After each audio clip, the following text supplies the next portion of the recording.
months, y'all have been hounding me to read this one book. From vlogs to reading challenges and TBR reviews, I literally always see at least one comment begging me to read it. And this comment... This was literally my last straw. I have been promising y'all that I will read James for so long, and it's time to finally get to it. Now, if you're not familiar with the story and you're not one of the ones who was bullying me, James is a retelling of the American classic Huckleberry Finn, but from the perspective of Jim, the slave. After Jim discovers that he's supposed to be sold away from his family, he decides to make a run for it. But he also runs into Huck from Huckleberry Finn, and they ride down the Mississippi together, encountering so many different adventures, miscalculations, and just trying to get to know each other. It's supposed to be a witty story about education, language, and what it truly means to be free. Now, I did read Huckleberry Finn in high school, the original classic, but I haven't thought about the story since. But I was told we don't have to read that to get into this, so I'm pretty excited. We can just jump right into it. Before we get to reading though, I do want to make myself a chai. I've been making these ever since we started making them in my recent cozy reading vlog. They're just so cute, they're so seasonal, and it does make me feel like the main character without having additional like coffee. I always drink a cup of coffee in the morning, but I feel like it's a bit too much to be drinking another cup in the afternoon. I'm trying to cut back. You guys see me and how I am with 2 cups of coffee. I don't need that, but I do need a little pick-me-up. So we're gonna make said pick-me-up. I still don't have any ice in the house, but I do have these little reusable ice cube things that have been working pretty great. I think this is actually made for like alcohol, but who cares? I've been trying to figure it out, and I think I genuinely just like making these because I like making something at home. And plus, I save so much money. I can make said cute seasonal treat at home. You know what I mean? In this economy, you've got to know what I'm talking about. Perfect.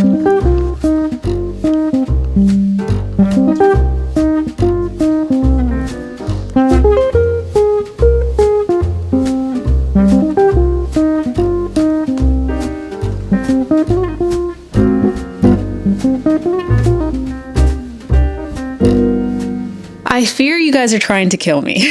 I am 100 pages in officially, and I feel like reading this in 2025 America is pretty jarring to say the least. There are a few lines that really struck out to me and stuck to me because I feel like I relate to them way too much. I feel like we have been years away from when this happened in history, and yet if you think about it, it's still not that long ago. We have grandparents who remember being separated in society and things like that, and to pretend like this happened so long ago and we should be over it already is pretty exhausting, especially with the political climate we have today. But one of the lines that really stuck out to me was on page 90, and it said, "I had already come to understand the tidiness of lies, the lesson learned from the stories told by white people seeking to justify my circumstance." And this is Jim talking about him being enslaved and how they told themselves that it was for religion's sake, and if they treat their masters good in this life, they'll be treated well in heaven. And just that crazy conundrum of a thought, and how they're supposed to accept that and be glad that their masters are doing that and stuff like that. And that is not something, obviously, thank goodness, I or anyone else has to relate to in today's society, but it's still very jarring to know that this was a reality. One idea in this book that I can unfortunately relate to is the idea of code switching or changing the way that you act or speak for the comfort of white people or the majority. Howdy. May I help you? I sincerely hope so. Anton Jackson. And no, not one of the Jackson 5.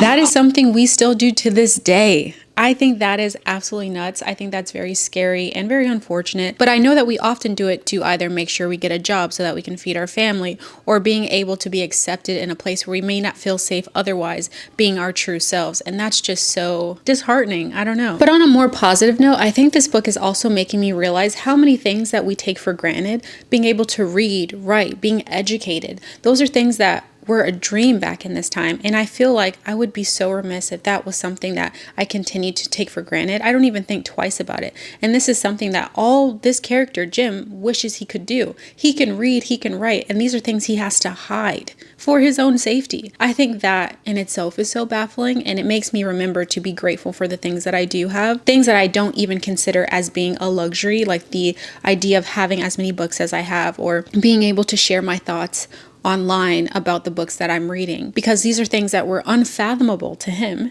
in his reality. And I think that that makes you really take a step back and think about the other things that you may take for granted and you don't even realize it. Another thing that I saw in the book that I'm really enjoying and I genuinely didn't expect is the idea that every time Jim, while he's running away, he's either taking a nap or something happens and he goes unconscious. And during those times, he talks to other philosophers or people who believe in slavery. And he has these debates with them, these conversations with them about why they believe the way that they do and how they have contradictory ideology. And I thought it was such a clever way for the author, Percival Everett, to have discussions with racists or people who believe in stuff like this and force them to think through their wronged ideology and see why they're wrong. I think that is so clever and I'm really enjoying that aspect.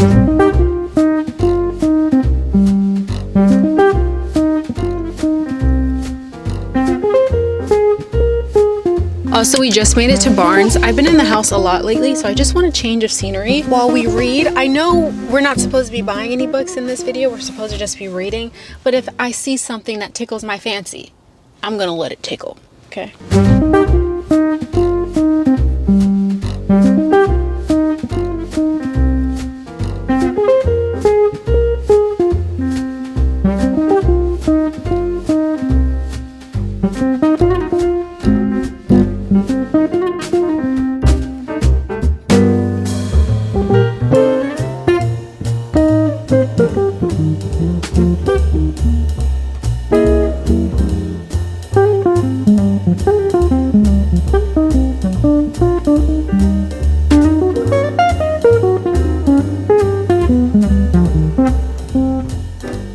Able to get to page 200 and it is a hard book to read. He adds humor, but there's so many dark themes that it kind of clouds that for me, and vibes are kind of at a 3 right now, but the book is good. A few moments later. Hi friends. It was so nice to get out of the house and just be somewhere else for a little bit. Plus the weather's starting to get really nice now. So now it's like not too cold, not too hot, and I can wear a sweater peacefully, which is amazing because I always live in like a sweatshirt, as y'all know. I'm reading the book and it is getting good, but I have to let you guys know it is a tough read. It is a hard read, especially in today's world. I don't know. I just feel myself like feeling my heart break every chapter, every time I read something so egregious that I'm like, oh my God, I can't. And for me, I think it's so important to read these types of books, and I say that all the time, but I think that I'm doing it incorrectly because I'm reading hard book after hard book after hard book, and it's just weighing on me emotionally because we just came off of reading Blood Over Brighthaven not that long ago. I still think about that book once a week, bare minimum. I still think about it. Then right after that, I started Giovanni's Room by James Baldwin, and oh my God. Not only is that book about racism, but it's also about homophobia. So I'm getting it from both sides and I'm like, oh my gosh. And then I had this smart idea to finally read the book that you guys have been begging me to read. And of course, it's about oppression and racism and not being free or equal, and I'm just like, I can't take it. But I will say I understand why y'all love this book so much. The writing is really clever. I think that he ties in a lot of themes without making it seem like he's preaching to people who think like this, unfortunately. And I think it's also a really cool way to talk about a classic in a new, revived way as well. It kind of brings it into the future while talking about something that happened in the past. So I think that's really exciting, and I think that he's doing a great job so far, but it is weighing on me emotionally. Because of how heavy the book was, I let myself walk around a bit and try to look for a new book, but I have to say I'm genuinely surprised. I could not find a single book that I wanted. Genuinely. Like, I looked around, I looked at the tables, I looked at the new releases, did not find a single book that I genuinely wanted, and I'm surprised by that. I feel like even when we're not trying to buy books, usually I'm able to find something, but a lot of the books that I was interested in, I already knew that I had on my Kindle from Kindle Unlimited, or we already bought the book. So I'm kind of disappointed about that. I wanted to talk about a new book that we got, not even one. So that kind of sucks, but we're gonna bring this home. We only have about 100 and so pages left in this book, so we'll discuss the last bit of it, see how I feel about it, if you guys are rightfully obsessed with it, or if I think you're wrong, which, if you can't tell, I do not think that you're wrong. I think it is a good book, but it is tough, and I wouldn't say it's a 5-star. As of right now, it's not necessarily a 5-star for me, but it is definitely bare minimum a 4-star. We just need to see how he sums things up and what the overall message is he wants us to get from the book.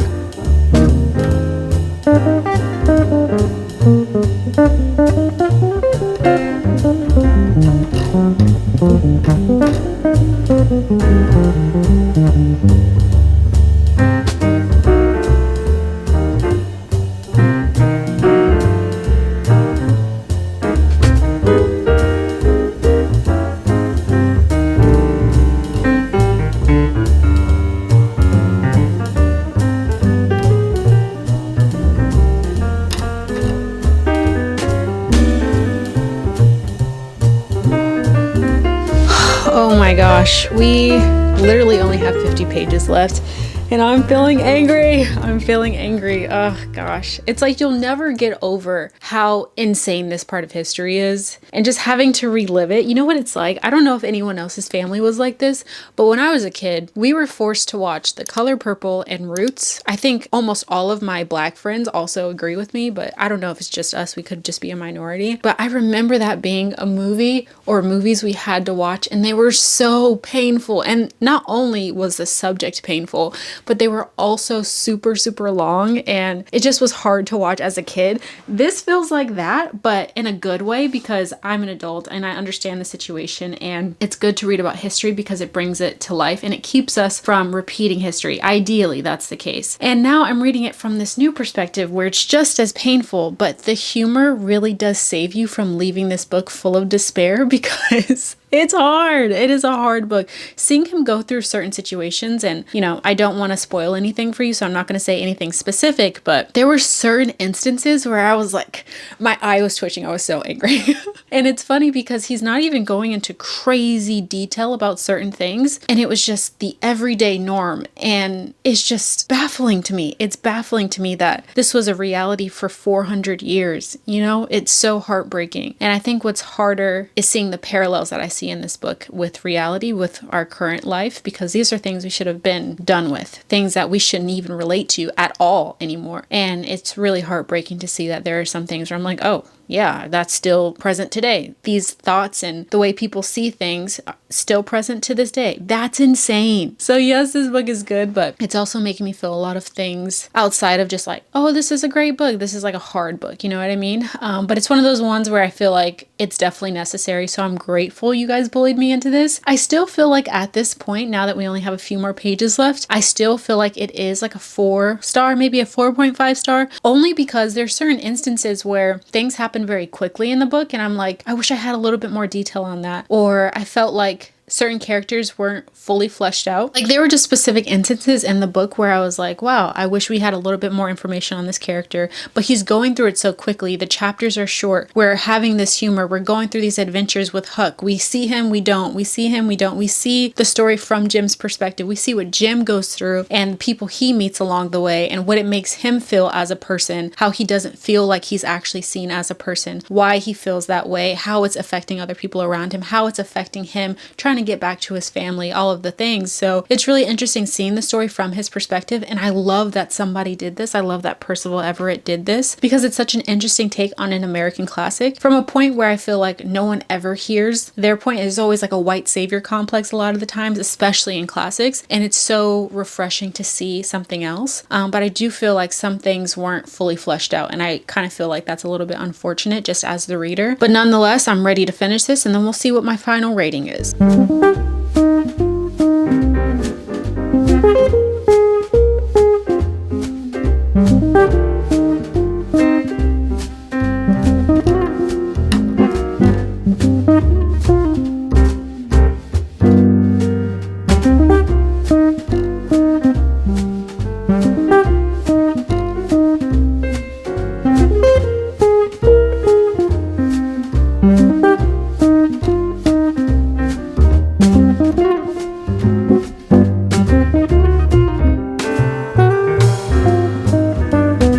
Folks, we finished it, and I have to say I'm grateful you bullied me into reading this. This is probably the one time cyberbullying has actually worked, because this was a very good book. After thinking about it for a while, I think it's going to stay a 4-star.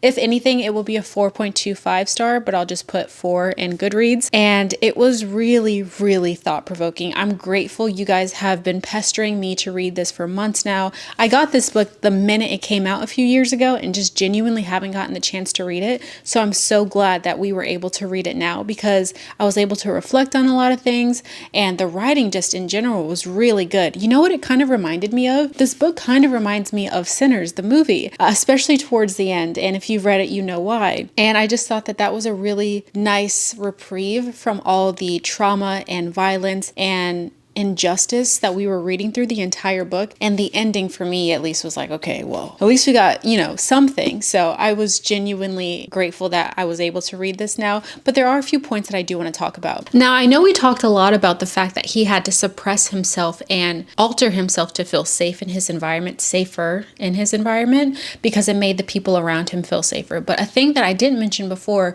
was the power of telling one story. That was a big element in this book. And I really enjoyed that because I don't think that's something I would have thought of otherwise. But he did something where throughout the story, we got to see Jem try to identify himself and find his humanity, even though everyone around him, his environment is telling him he is subhuman, he is less than human. And you see him find his voice despite the suppression through writing his own story down, being able to identify words, being literate, being able to educate himself and his loved ones so that they can tell their own story despite the oppression that they were dealing with. And I thought that was super profound. And I thought that that was really beautiful. Seeing him find himself as a man, as a person, even though his entire life he wasn't treated as such, was a really refreshing element of the book. And I felt like as the reader, it reminds us the power of education, the power of educating our loved ones, so that when faced with oppression or misinformation, we're able to fight those things with fact and being able to guard ourselves from the misinformation that we're told through media or society. And that was one of my favorite elements of the book. But I think that that also leads to another element that really surprised me in the book. It's the fact that this entire book, we see him physically trying to gain his freedom. But as he starts writing down his story, mentally, he becomes free. And that's something that left a lasting impression for me and is one of the reasons why it was rated so highly for me of 4 stars. So I loved that aspect. I highly recommend you guys read it. Thank you for bullying me into reading this.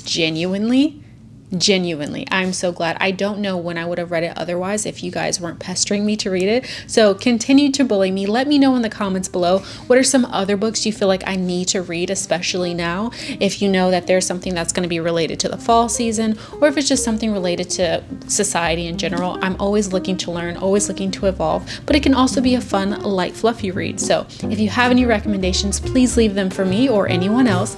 And as usual, thank y'all so much for watching, and I'll see you in the next video.